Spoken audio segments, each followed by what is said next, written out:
आज हम स्टार्ट करने वाले हैं मेडिसिनल केमिस्ट्री का नेक्स्ट चैप्टर जो है anti psychotic drugs. Anti psychotic drugs क्या होते हैं? एंटी साइकोटिक ड्रग्स यूज़ किए जाते हैं ये सभी कंडीशंस में जो मैं अभी मेंशन करने वाला हूँ। सबसे पहली कंडीशन है साइकोसिस, नेक्स्ट है स्किज़ोफ्रेनिया, जिसे आपने बहुत कॉमनली सुना होगा, स्किज़ोफ्रेनिया और manic depressive disorder.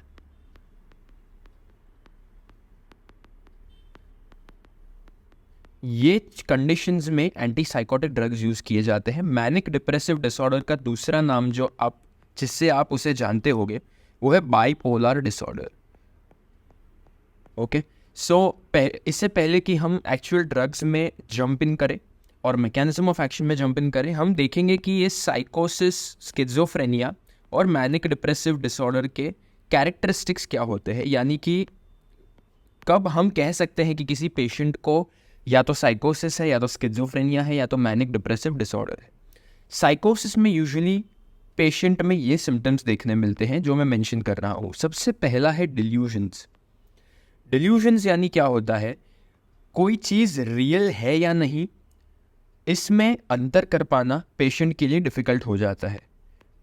Real, not real, मैं ऐसे शॉर्ट नोट्स के फॉर्म में लिख रहा हूँ, बट एक्चुअली इसका मीनिंग होता है कि किसी चीज़ को हम डिटरमिन नहीं कर पाते कि वो असल में है या नहीं है, उसे कहा जाता है डिल्यूजन्स। नेक्स्ट है हैल्यूसिनेशंस। अब ये दोनों यूजुअली सिमिलर साउंड करते हैं और यूजुअली साथ में पाए जाते हैं कोई भी ऐसे मेंटल डिसऑर्डर्स में, बट ये दोनों बहुत डिफरेंट चीज़ें होती हैं। हैल्यूसिनेशंस का मतलब क्या होता है कि आप कोई ऐसी चीज़ देख रहे हो या सुन रहे हो जो आपके सामने असल में है ही नहीं, आपके मेंटल कंडीशन की वजह से आप हेलुसिनेट कर रहे हो, यानी आपको किसी चीज़ का भ्रम हो रहा है। इन जनरल टर्म्स हिंदी में अगर कहने जाए तो उसे कहते हैं भ्रम, यानी कि इसमें सीइंग और hearing things that others do not. अब बाकी लोगों को ये चीज़ें क्यों सुनाई या दिखाई नहीं दे रही? क्योंकि ये चीज़ें असल में है ही नहीं, आप हेलुसिनेट कर रहे हो, आपको ऐसा लग रहा है कि वो रियल है। और लास्ट जो है वो है पैरानोया। पैरानोया का मतलब क्या होता है? एक्सट्रीम फियर, या आप कह सकते हैं कि बिलीफ ऑफ कंस्पिरेसी और अ परसीव्ड थ्रेट। इसका मतलब क्या हुआ? पैरानोया यानी आपको एक बहुत ही इर्रेशनल किसी चीज़ का फियर हुआ है कि आपके खिलाफ कोई साजिश रची जा रही है, यानी कि कंस्पिरेसी रची जा रही है। इसे कहते हैं पैरानोया, यानी कि आपको एक इर्रेशनल फियर बैठ गया है। ओके, और लास्ट जो इसमें आता है वो है डिसऑर्डर्ड थॉट,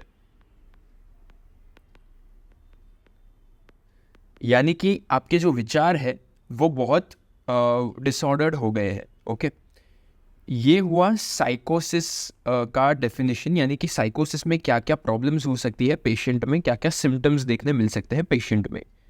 नेक्स्ट आता है स्किज़ोफ्रेनिया। स्किज़ोफ्रेनिया का डायरेक्ट ट्रांसलेशन ग्रीक में करने जाए तो इसका मतलब आता है स्प्लिट माइंड। अब स्प्लिट माइंड का मतलब क्या हुआ? इसका मतलब यूजुअली लोग क्या परसीव करते हैं कि स्प्लिट माइंड यानी कि दो चॉइसेस के बीच में आप डिसीजन नहीं बना पा रहे, उसको स्प्लिट माइंड कहा जाएगा। लेकिन ये एक्चुअल में रियल नहीं है। स्प्लिट माइंड का इस केस में मतलब क्या होता है? स्प्लिट माइंड का मतलब कि जो स्किज़ोफ्रेनिक पेशेंट्स हैं वो रियलिटी क्या है और इमेजिनरी क्या है, वो दोनों के बीच में वो अंतर नहीं कर पाते। यानी कि जैसे हमने यहाँ पर डिल्यूजन्स देखा था उसी से थोड़ा सिमिलर है।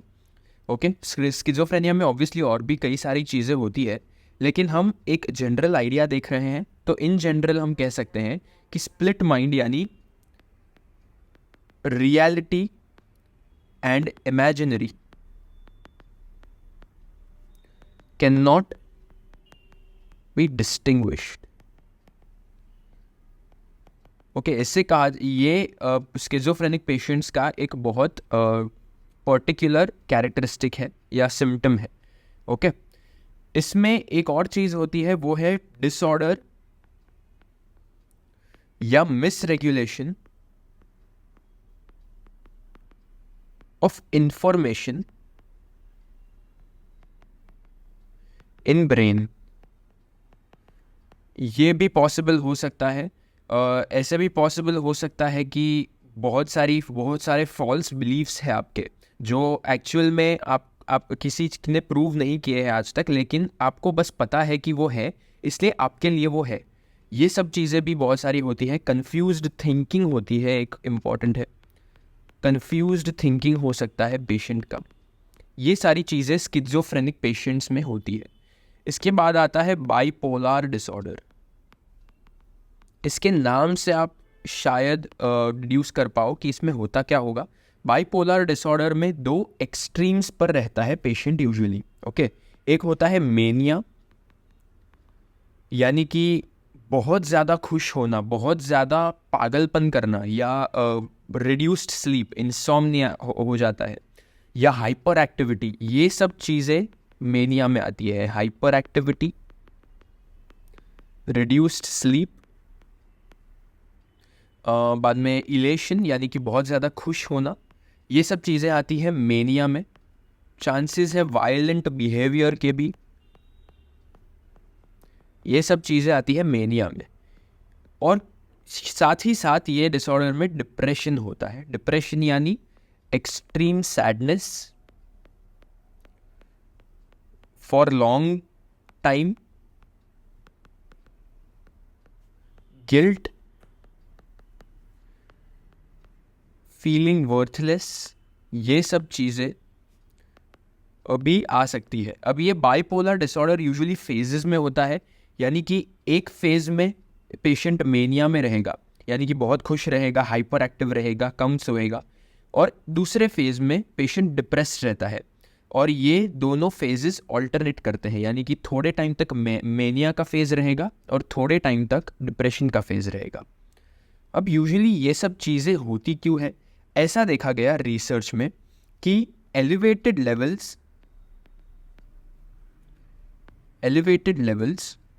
Of dopamine and serotonin caused these problems। अब डोपामिन और सेरोटोनिन, ये दो जो है, ये बहुत इंपॉर्टेंट न्यूरोट्रांसमीटर्स है हमारे ब्रेन में। ओके, बहुत सारे इंपॉर्टेंट फंक्शंस को ये रेगुलेट करते हैं।